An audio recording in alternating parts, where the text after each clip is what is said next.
wabarakatuh. Kami dari kelompok 4 akan menjelaskan sekilas tentang perilaku konsumen.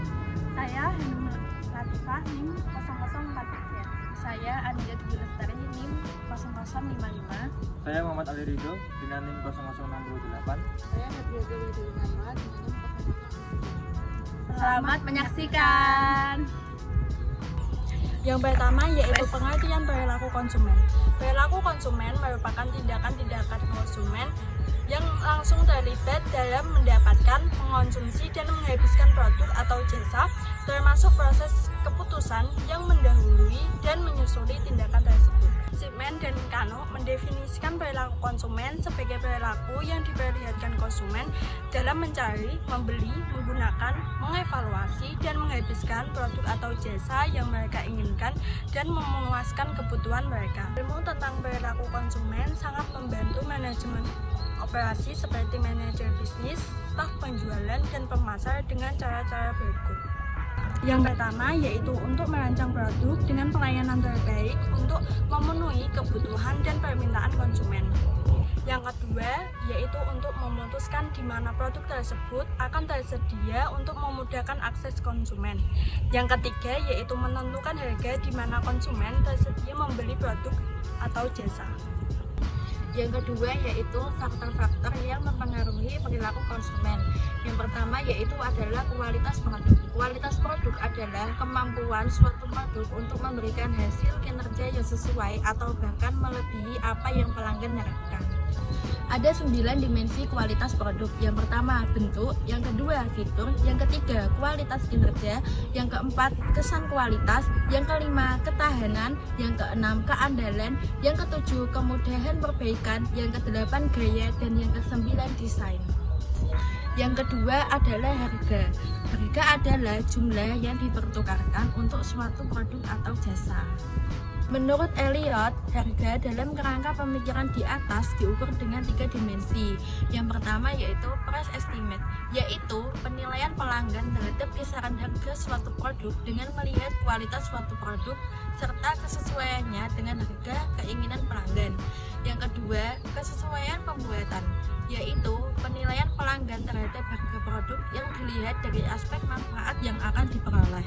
Yang ketiga yaitu price fairness, yaitu penilaian pelanggan terhadap harga produk dengan keterjangkauan harga dan kewajaran harga jika dibandingkan dengan produk sejenis dan produsen yang berbeda.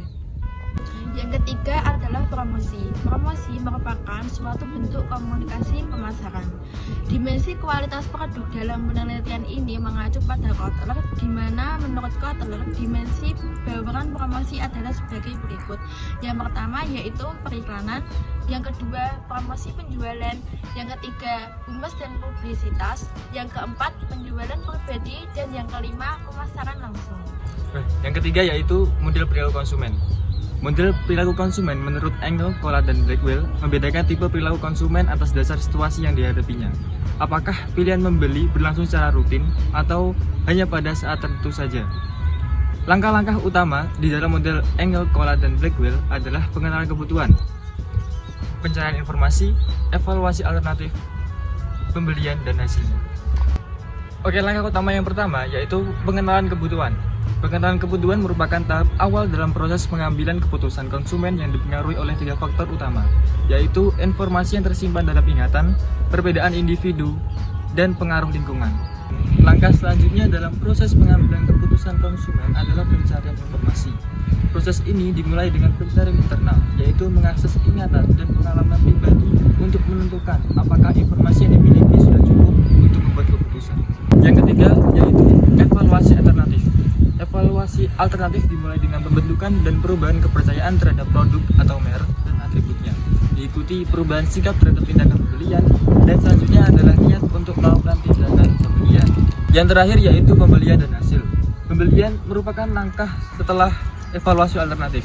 Setelah membeli, hasilnya adalah puas atau tidak puas.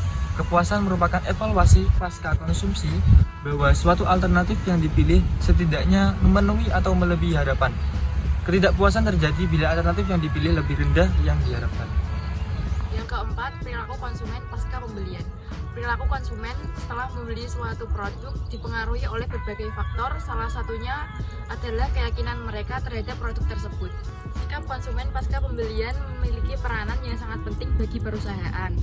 Perilaku ini dapat mempengaruhi bagaimana konsumen berbagi pengalaman mereka mengenai produk kepada orang lain. Ada beberapa alasan mengapa perilaku pasca pembelian itu penting, diantaranya yaitu yang pertama, kepuasan konsumen. Setelah melakukan pembelian produk atau layanan, konsumen cenderung mengevaluasi apakah pembelian tersebut sesuai dengan harapan mereka. Tingkat kepuasan yang diperoleh akan memengaruhi perasaan konsumen, apakah mereka puas atau kecewa. Yang kedua, word of mouth. Konsumen yang puas cenderung berbagi pengalaman positif mereka dengan orang lain yang dapat meningkatkan reputasi merek dan meningkatkan penjualan. Sebaliknya, pengalaman negatif juga cenderung dibagikan lebih luas yang dapat merugikan citra perusahaan. Yang ketiga, loyalitas merek. Perilaku pasca pembelian yang positif seperti kepuasan dan perasaan senang dengan produk meningkatkan kemungkinan konsumen akan membeli kembali produk tersebut atau merekomendasikannya kepada orang lain. Yang keempat, pembelian ulang. Konsumen yang memiliki pengalaman positif setelah pembelian cenderung melakukan pembelian ulang. Yang kelima, feedback dan perbaikan produk. Saran dan kritik ini berperan penting dalam mendukung inovasi yang berkelanjutan serta memastikan bahwa produk atau layanan yang ditawarkan tetap sesuai dengan kebutuhan dan harapan konsumen. Yang keenam, pengelolaan hubungan konsumen. Perusahaan dapat memanfaatkan informasi yang diperoleh dari perilaku pasca pembelian untuk mengelola hubungan dengan konsumen secara lebih efektif dengan cara mengimplementasikan program loyalitas atau menyediakan layanan pelanggan yang bersifat proaktif.